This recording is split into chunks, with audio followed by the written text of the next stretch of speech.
The latest. Thank you for your love and support. I appreciate you all. The United States of America sit down and they have interest in, especially when it comes to our politics.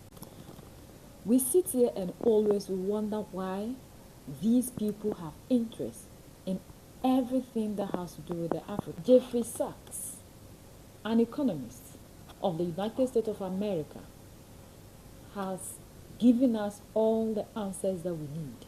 He went to explain what these people have been doing worldwide. Africa, always I say, we do not think about ourselves because we always have short-term plans. And that is why our politicians come into office and all that they implement is their manifesto, not a national developmental plan that everybody follows. A nation can never move forward on a manifesto. America had a 25-year plan. No wonder they are receiving aid and they still sit here without thinking that a day will come might be cut off. According to Jeffrey Sachs, the United States of America have this war planned 25 years ago, and they have even planned the person that will come and execute this war. But how can somebody sit in the United States of America and have interest in the politics of Sudan? NATO will come in the guise of helping us, protecting us, giving us security, but we know that these people can never be here for our interest. If these people do not want to see us in their respective countries, why then would they travel all the way, bring their soldiers to sacrifice their lives to save us in Africa? Somebody who doesn't value you, the black person, and never want to set the eye on you, will now send people all the way into Africa to protect us, give us security. And anyone that objects, we will overthrow. Not we exactly, our friend, the United States. That's U.S. policy until this morning. We don't know whether it will change. Now, the only wrinkle is that maybe the U.S. will own Gaza instead of Israel owning Gaza. But the idea has been around at least for 25 years. It actually goes back to a document called Clean Break that Netanyahu and his American political team put together in 1996 to end the idea of the two-state solution. You can also find it online.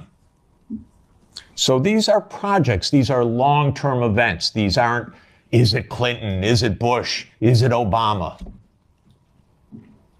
That's the boring way to look at American politics, as the day-to-day game, but that's not what American politics is. So the next round of NATO enlargement came in 2004 with 7 more countries: the 3 Baltic states, Romania, Bulgaria, Slovenia, and Slovakia. At this point, Russia was pretty damn upset. This was a complete violation of the post-war order agreed with German reunification. Essentially, it was a fundamental trick or defection of the U.S. from a cooperative arrangement, is what it amounted to, because they believe in unipolarity. Your country is at risk. You don't know what's coming, but what is coming to your country is destruction and war. And let me explain. Your President Ruto is under huge pressure by the United Arab Emirates. I'm from Sudan. I can tell you, we have never expected that our country will be in such a destructive war. But the reality is, we've been in the unexpected high level of destruction caused by the United Arab Emirates for the last 2 years.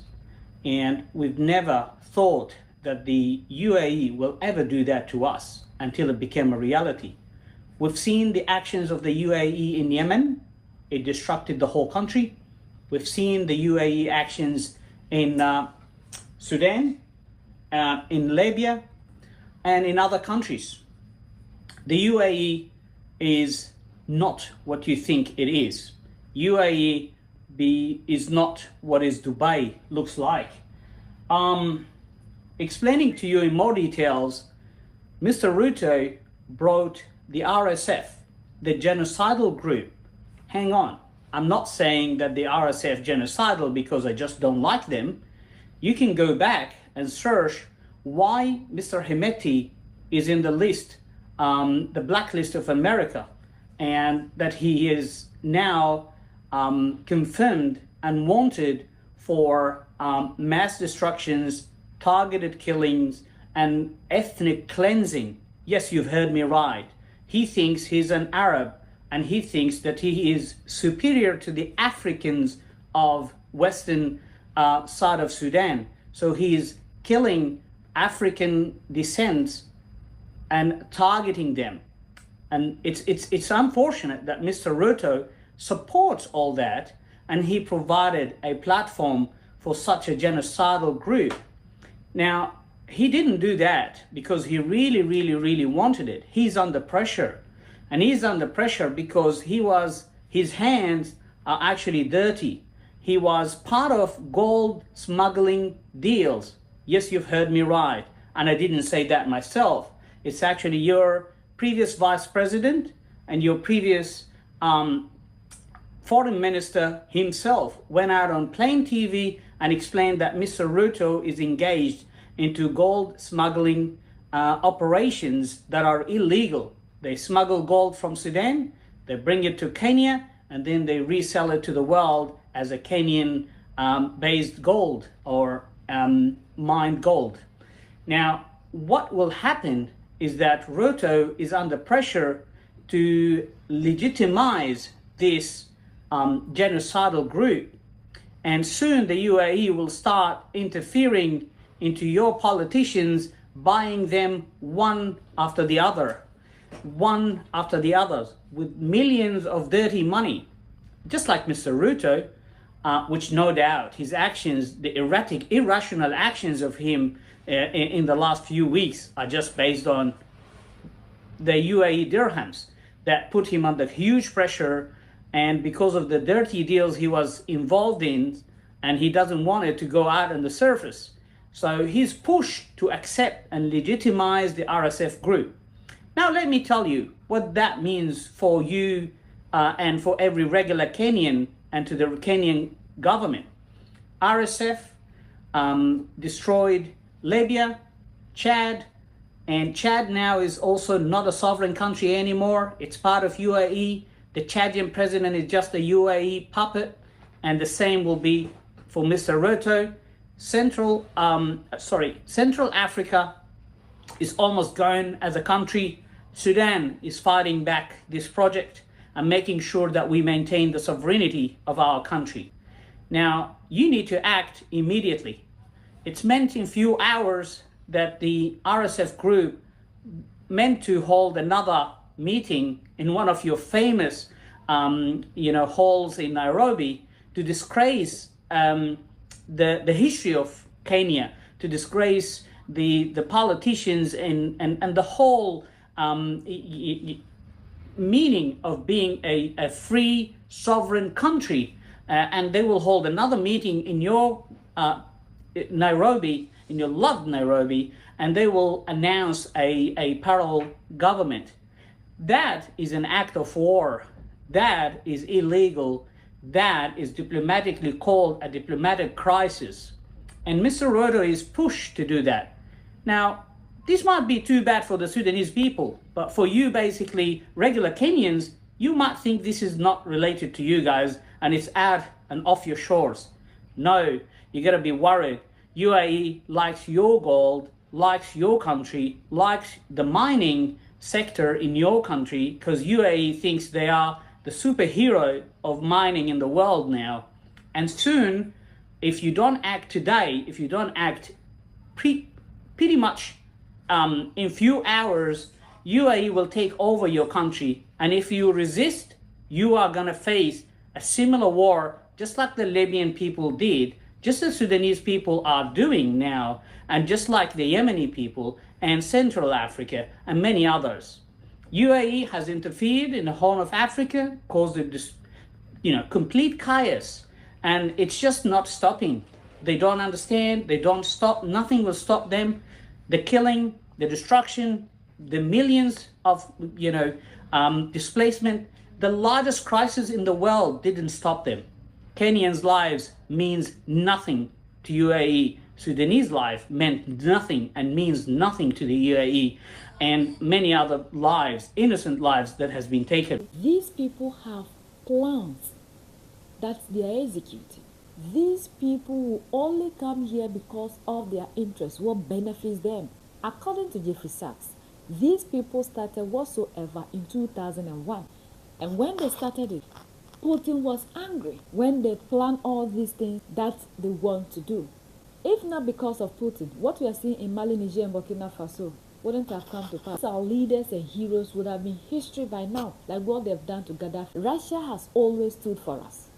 That is why they are training us in manufacturing our own weapons, giving us weapons, because these people determine the kind of weapons that we should be using. Even when we have the money to buy, they don't want to give us. They give us their cake ones that we can never use to defend ourselves. And they turn around to tell us how lazy we are. It is Russia that has always stood in to protect the nations that are less strong against these people. And we have to continue to love Russia. The 7 wars in 5 years, that these wars were planned in over 2 decades ago. That time, Africa is still sleeping.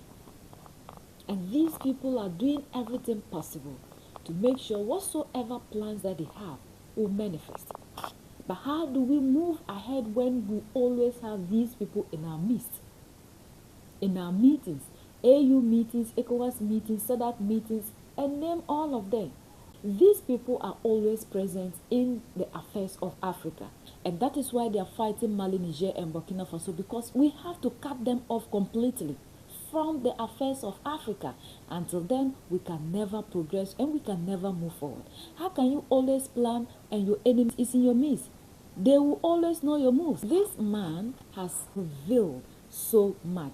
Let's move out of anything that has to do with these people and unite and fight for a better continent. Our freedom fighters didn't sacrifice their lives for nothing. If their forefathers sacrificed everything and they are also sacrificing everything to protect it, united we stand, divided we fall, and united we keep standing forever and ever. The greatest enemy of the African is mental slavery. So let's decolonize ourselves from mental slavery. Let's keep sharing to educate our brothers and sisters. Together we make Africa great for ourselves and the next generations that are going to come. So that's the latest around the world and in the United States of America.